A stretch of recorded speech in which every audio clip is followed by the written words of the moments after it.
আসসালামু আলাইকুম রহমতুল্লাহ। এনসিপির আহ্বায়ক নাহিদ ইসলাম আওয়ামী লীগ, রিফাইন্ড আওয়ামী লীগ কোনো কিছুই ফেরত চান না বা কোনো কিছুর আর মাঠে নামতে দিবেন না। প্রথমে আওয়ামী লীগের বিষয়ে তারা একটা ব্যাপক কর্মসূচি দিল।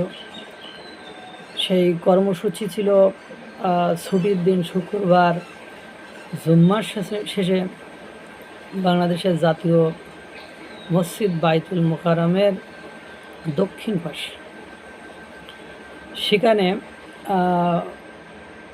আপনার নাহিদ ইসলামদের কর্মসূচির যে খারাপ অবস্থা গিয়েছে, তাতে করে আর মনের ভুলেও বা স্বপ্নেও তারা আর প্রকাশ্যে এরকম স্টেজ করে কর্মসূচি দেওয়ার স্বপ্ন দেখবে বলে আমার মনে হয় না। কারণ আওয়ামী লীগ নিষিদ্ধের জন্য সেখানে তারা লোকজনকে জমায়েত করতে পারে নাই, অর্থাৎ লোকজন এনসিপির ডাকে এই তরুণ প্রজন্মের যে রাজনৈতিক দল জুলাই গণঅভ্যুত্থানের যারা নায়ক মনে করে নিজেদেরকে, তাদের ডাকে কেউই সাড়া দেয় নাই। আপনারা দেখেছেন সেখানে যারা এসেছে তারা 80% লোক প্রায় ভাড়ায়। তারা আবার নিজের মুখেই বলছে আমাদের 200 টাকা 1000 টাকা ভাড়া করে নিয়ে আসছে, এবং তাদেরকে প্রশ্ন করায় যে তা আপনারা কী জন্য আসছেন। তারা অধিকাংশই বলতে পারে নাই যে তারা কী জন্য ওখানে এসেছে। অধিকাংশই লোক বলেছে আমাদেরকে ডেকে নিয়ে আসছে, আমাদেরকে মসজিদ থেকে নামাজ পড়ে বাইরেছিলাম, বড়ো ভাই নিয়ে আসছে, তাই আমাদেরকে নিয়ে আসছে।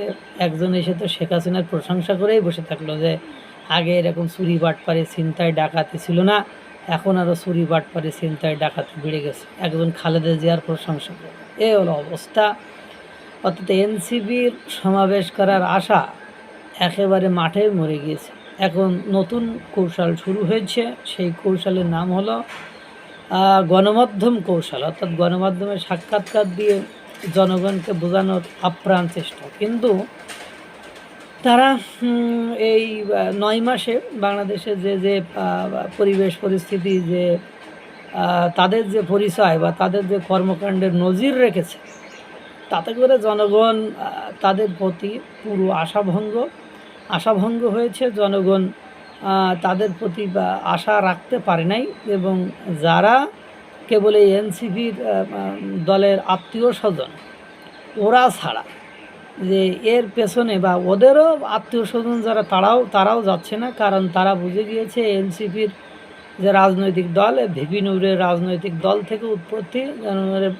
মানে ওই একটা কথা আছে, বাপ যেমন ছিল লাইক ফাদার লাইক সান, যে ভিপি নুরের মানে আইডিওলজিতে বা ভিপি নুরের সিস্টেমে তৈরি, ভিপি নুরের মতোই হয়ে যাবে। তাদের কোনো অস্তিত্ব থাকবে না, নামমাত্র হয়তো বা থাকবে। এখন এক টিভি সাক্ষাৎকারে নাহিদ ইসলাম বলেছে তারা জোটবদ্ধ কোনো নির্বাচন করবে না। যদিও বড় বড় রাজনৈতিক দলগুলো মনে করে জোটবদ্ধ নির্বাচন একটা গণতান্ত্রিক প্রক্রিয়ার অংশ, কিন্তু তারা কোনো জোটবদ্ধ অংশগ্রহণ করবে না। এবং তারা বলছে তাদের দলীয় খরচের ক্ষেত্রে, মানে দলীয় যে খরচ, সেই খরচ কখনো কোনো স্বীকৃত মানে জুলাই গণঅভ্যুত্থানে বা বাংলাদেশে কোনো চিহ্নিত অপরাধীর কাছ থেকে নেবে না। যেমন বসুন্ধরা গ্রুপের নাম বলেছে, এস আলম গ্রুপের নাম বলেছে। কিন্তু দিন শেষে আপনারা তাহলে প্রকাশ করেন যে আপনারা এত অনুষ্ঠান করলেন, এত টাকা পাইলেন। আপনারা বলেছেন ব্যবসায়ীরা দিয়েছে, তারা যদি যেন ক্ষতির সম্মুখীন না হয়, এই জন্য আপনারা আপনাদের এটা প্রকাশ করতে পারেননি। তারপরে বলেছেন আমরা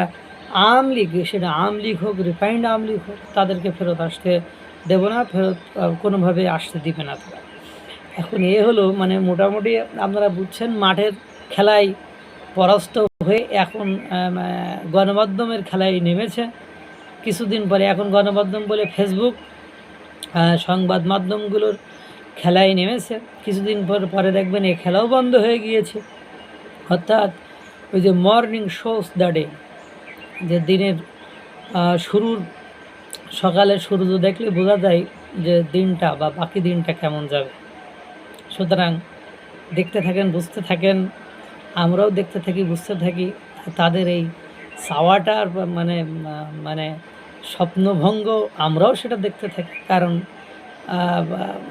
দিনের আলোটা দেখেই বুঝে ফেলছি যে ঘটনা কোন দিকে যাচ্ছে। আল্লাহ তাআলা সকলকে ভালো রাখুক, সুস্থ রাখুক। আসসালামু আলাইকুম ওয়া রাহমাতুল্লাহ।